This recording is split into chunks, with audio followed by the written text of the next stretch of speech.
কারা দেখা করতে এসছে আমার সাথে। আমার দিদি ভাইকে সবসময় খুব ভালো লাগে। আমার চ্যানেল, আমার একটা ছোট্ট চ্যানেল আছে গ্লোরিজ লাইফ, তো ওখানে আমি বলেছিলাম যে দিদি ভাইয়ের সাথে আমরা মেনশন করেছিলাম এই কারণের জন্য। আর আমার চ্যানেলে কমেন্ট এসছে, বলছিলাম না যে সবাই ওই মানে একজন অ্যাপেলো থেকে গ্রিন টি কিনতে বলছে, সেই কমেন্টটা উনি করি। একদম।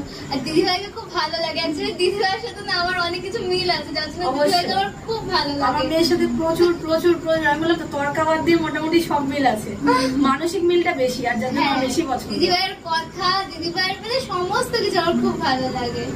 আজকে দিদি ভাইয়ের কাছে একটা দরকারই আসে, আমি বলেছিলাম যে আশা করি দিদি ভাই ফেরাবে না। দিদি ভাইকে দেখে আমি যতটা বুঝেছি, আর সত্যি সেটাই হয়েছে। আমার এত ভালো লাগে, আর সত্যি আজকে দেখা করেও খুব ভালো লাগলো। ঠিক আছে, চলো। Hello everyone, welcome to Glory's life. আশা করছি সবাই ভালো আছো, আমিও আছি। এই চলে যাচ্ছি সব কিছুর মধ্যে দিয়ে। তোমরা তো সিচুয়েশান কী রয়েছে জানোই।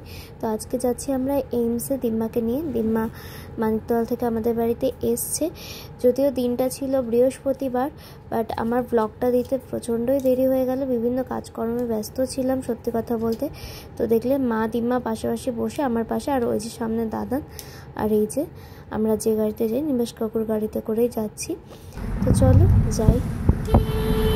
আজকে যে আমরা এইমসে যাচ্ছি, এই ব্যাপারটা সত্যি কথা বলতে মন্দিরাদি অনেকই সাহায্য করেছে।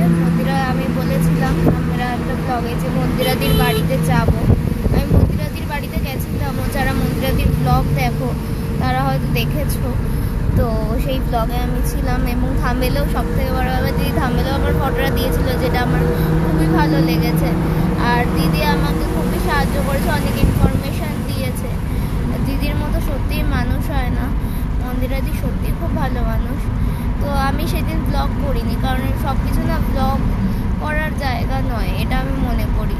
হ্যাঁ, সে একজন ভাইরাল পারসন মানে এটা নয়, সে অবশ্যই যথেষ্ট বড় এবং একজন ভাইরাল পারসন, বড় ইউটিউবার। তাই বলে আমি তার বাড়িতে যাচ্ছি বলে সে আমাকে চেনে না যায় না। আমি তার ব্লগ দেখি, কিন্তু সে আমাকে পার্সোনালি চেনে যায় না। আমি তার সামনে কি ক্যামেরা ওপেন করে দাঁড়িয়ে পড়লাম, সেটা হয় না আমার মনে হয়। আমি গিয়েও যখন কথাবার্তা বলেছি যখন একটুও মনে হয়নি যেন অচেনা, সবটাই চেনাই মনে হয়েছে। কিন্তু তাতেও আমি কিন্তু তখনও ক্যামেরা অন করিনি, কারণ সব কিছু ভিডিও করার জন্য নয়, এটা আমি মনে করি। তো যাই হোক, খুবই ভালো লেগেছে। দাদা এবং দিদি সত্যি দুজনে খুব helpful. Thank you so much মন্দিরাদি আর সোমনাথদা। এইভাবেই তোমরা সাথে থেকো, পাশে থেকো মানুষের। আর সত্যি কথা বলতে হ্যাঁ, এতক্ষণ মন্দিরাদিকে নিয়ে বললাম, সোমনাথদাও সত্যি দুর্দান্ত একজন মানুষ। অ্যাকচুয়ালি সমস্তটাই দাদাই আমাকে হেল্প করেছে। মানে দিদি সব কিছু যাই জিজ্ঞেস হচ্ছে, দিদি বলছে দাদাকে বলো, কারণ সব কিছু দাদাই দেখে। আর সত্যি মানে আমার বলতে লাগেনি, সব থেকে বড় ওদের মনের পরিচয় যে হ্যাঁ হয়তো ভিডিও করে, একজন ভিউয়ার্স গেছে বা সাবস্ক্রাইবার্স গেছে, তাই জন্য জাস্ট মুখে মুখে একটা ভালো ব্যবহার, সেটা নয়। মানে নিজের মন থেকে, একটা মানুষ বলে না যে মন থেকে আত্মা থেকে, ওদের সেই ব্যাপারটা মন থেকে আত্মা থেকে। যা আমাদের যখন ব্যাপারটা শুনলো, সোমনাথের সাথে সাথে আমাদের সাথে কথা বলতে বলতে উঠে গিয়ে ফোন করা, ইনফরমেশন নেওয়া, সেই ইনফরমেশনগুলো দেওয়া, মানে সোমনাথদার মধ্যেও একটা আলাদা, অবশ্যই সত্যি দুজনে ভগবান তুল্য মানুষ, আমার এটাই মনে হয়। মন্দিরাদি সোমনাথদা সত্যিই দুজনে ভগবান তুল্য মানুষ। অবশ্যই তো মেড ফর ইচ আদার, সেটা নিয়ে কোনো প্রশ্নই নয়। আর সত্যি দুজনে খুব ভালো মানুষ। এক কথায় এদের দুজনের না বর্ণনা দেওয়া যায় না যে এনারা কতটা ভালো মানুষ, আমি এটাই বলবো। তোমার কিছু বক্তব্য? আমি তো সব কথা বলে দিলাম, আমি তো এমনি হার্ড অ্যান্ড ফেসে। অবশ্যই মা ভীষণই স্নেহ করে। অবশ্যই মার থেকে যেহেতু ছোট মন্দিরাদি, তো মা ভীষণই ভালোবাসে, ভীষণই স্নেহ করে। এতদিন প্রত্যেকটা ভিউয়ার যেমন মন্দিরাদিকে ভালোবেসেছে, অবশ্যই মাও তার থেকে ব্যতিক্রম ছিল না। আর তার পরবর্তীতে তো দেখা করার পর সেই ভালোবাসাটার মাত্রাটা বেড়েছে বই কি কমেনি। অ্যাকচুয়ালি যে মানে হয় না যে ব্লগ ভালোবাসে না, সেও মন্দিরাদির ব্লগ দেখলে, মন্দিরাদিকে দেখলে ভালোবেসে ফেলবে, অটোমেটিক্যালি ভালোবেসে ফেলবে। মানুষটা এতটাই ভালো, এটা হচ্ছে ব্যাপার মেনলি। আর যাই হোক, দিদি এইভাবেই ভালোবেসো, পাশে থেকো দাদা, তুমিও, এটাই বলবো। তো আর কি, চলো বন্ধুরা এগিয়ে যাই, যেতে থাকি। আর দিদির ব্লগ দেখে অনেক কিছু শেখা যায়, আর দিদির কথা মানে সব ভাবনা চিন্তা সব কিছু প্রচুর আমার সাথে মেলে, যার জন্য আমার বেশি ভালো লাগে অবশ্যই দিদিকে। আর কি বলবো, লাভ ইউ দিদি, চলো। চলে এসেছি আমরা একদম এইমসের কাছাকাছি বলতে পারো। তো চলো যাই, ঢুকছি এখন আমরা এইমসে। এখন বাজে প্রায় সকাল 7:30। তো আমাদের যেহেতু অনলাইনে আগের থেকেই বুকিং করানো ছিল, সেই জন্য আমরা এতটা দেরিতে এসেছি, না হলে আরও একটু সকালে আসতাম। তো মানে যেরকম হয় অনেকে আসে যে 4টে নাগাদ, এরকম প্রচুর মানুষের অলরেডি ভিড় সমাগম, প্রচুর মানুষ অলরেডি চলে এসেছে। স্বাভাবিক, আমি যেটা শুনেছিলাম যে অনেক ভোর থেকে মানুষজনেরা আসে। তো এখন আমরা হুইল চেয়ার আনতে যাচ্ছি, ঢুকলাম, তোমরা তো দেখলেই। তো চলো যাই। শুনেছি এখন ভেতরে ভিডিও করা বারণ হয়ে গেছে। চলো, যথারীতি দেখলাম যে ভেতরে ভিডিও করার নিয়ম নেই, অলরেডি দেওয়া রয়েছে, সেখানে লেখা ছিল। আর এখন আমরা টোকেন নিতে চলে এসেছি। এখানে 1 নম্বরে মেল আর 2 নম্বরে ফিমেল রয়েছে লেখা। তো 1 নম্বর 2 নম্বর কাউন্টার থেকেই টোকেন সংগ্রহ করার নিয়ম। তো 2 নম্বরে ফিমেল আর 1 নম্বরে মেল। আর এখন আমরা টোকেনটাই নেব। তো মা আমাদের একজনকে মানে বুকিং করা ছিল তার মাধ্যমে, তো আমরা এখন তাকে ফোন করছি। তো ডিটেলসে হলো যে টোকেন নিতে হবে, ফোন করাতে হবে, সেগুলো যেগুলো আগেও শুনেছি সেগুলোই এখন করানো হবে। তো চলো, অলরেডি ভীষণ ভিড় অবশ্যই। চলো যাই। অনেকটা সময় লাইনে দাঁড়িয়ে আছি, আরও বড় লাইন। আর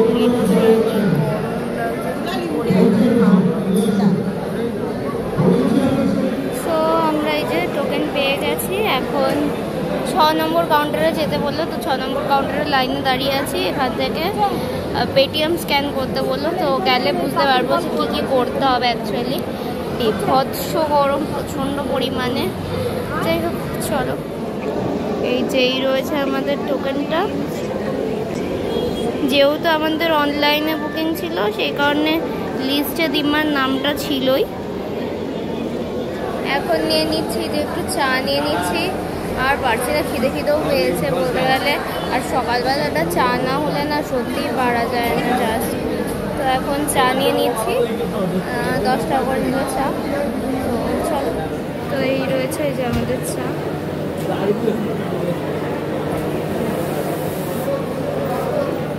চাটা খেলাম, এবার একটু সত্যি বলতে রিলিফ লাগছে। তার মধ্যে আমার এত পরিমাণে মাথা যন্ত্রণা করছে, কারণ কিছু কন্ডিশনস এমন থাকে যেগুলো আমাদের লাইফে শেয়ার করার মতো নয়। তো যাই হোক, চলো এখন আমাদের যেতে হবে যেখানে অ্যানাউন্স হচ্ছে সেই জায়গাটায়। তো চলো যাই। এখন আমরা হুইল চেয়ার নেবো বলে জাস্ট এই ভেতরটায় আসলাম। যেহেতু একটাও হুইল চেয়ার নেই, হুইল চেয়ার নেবো বলে আসলাম। মানে হুইল চেয়ার জমা পড়লে তবেই পাবো, সেই কারণে এখানটা ভেতরটায় এসে বসলাম। দেখা যাক কখন হয়, জানি না। জাস্ট এসে বসলাম অঙ্কোলজি ডিপার্টমেন্টে। তার মধ্যে বই যখন করাতে হয়েছে তখন ভুল লিখে দিয়েছিল, মানে অঙ্কোলজিটাকে অর্থোপেডিক করে দিয়েছিল। আবার নিচে গেলাম, গিয়ে অঙ্কোলজি করলাম। আর হুইল চেয়ার তো সেই পাইনি, মানে খুব সিচুয়েশান খারাপ। যাই হোক, তো এখন ফাইনালি অঙ্কোলজি ডিপার্টমেন্টে আসলাম। প্রচুর ভীষণ চারিদিকে দেখতেই পাচ্ছ। তো তারপরে গিয়ে দেখানো হবে আমাদের জন্য। এই প্রচুর মাছ এখানে, আর ভালো লাগছে না সব কিছু মিলে। শুধু এই পুরো এই বিল্ডিংটা বোধহয় ওপর নিচ করতে করতেই জীবন শেষ। এই যে পুরো বিল্ডিংটা জাস্ট ওপর নিচ এই করে বেড়াচ্ছি। এখন এই যে সিঁড়ি আনতে আসলাম, সিঁড়ি নিয়ে এখন যাব ওপরে। চলো, হ্যাঁ সুন্দর। বেরোচ্ছি এখন আমরা এইমস থেকে। মানে আমি আর এই যে ওই সিঁড়ি যেহেতু লেগেছে সেই কারণে বাবাকে আসতে হলো, কিন্তু সেই সিঁড়ির কাজ হলো না। মানে সারাদিন হ্যারাসমেন্ট কেটেছে, জাস্ট আর নেওয়া যাচ্ছে না, আর পারছি না। আর মারাও আসবে, হয়ে গেছে যেহেতু বলতে গেলে কাজ। মারাও বেরোবে, এখনই গাড়িতে উঠছে আর আমি বাইকে চলে যাচ্ছি।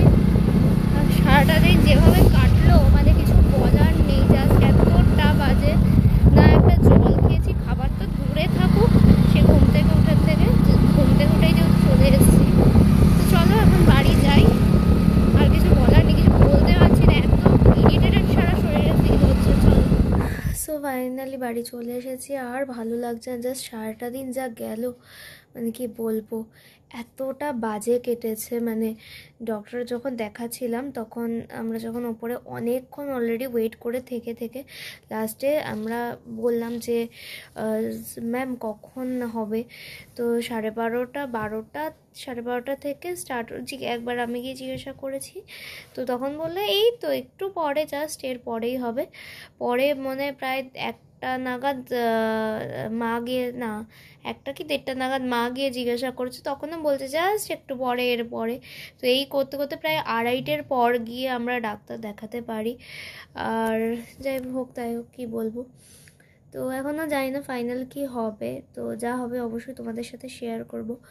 তো চলো, যা বাজে দিনটা কাটলো, মানে এই জন্য সারাদিন খাওয়া দাওয়া কিচ্ছু হয়নি, বাড়ি এসে স্নান টান করে সেই 6:30টার পর খেলাম।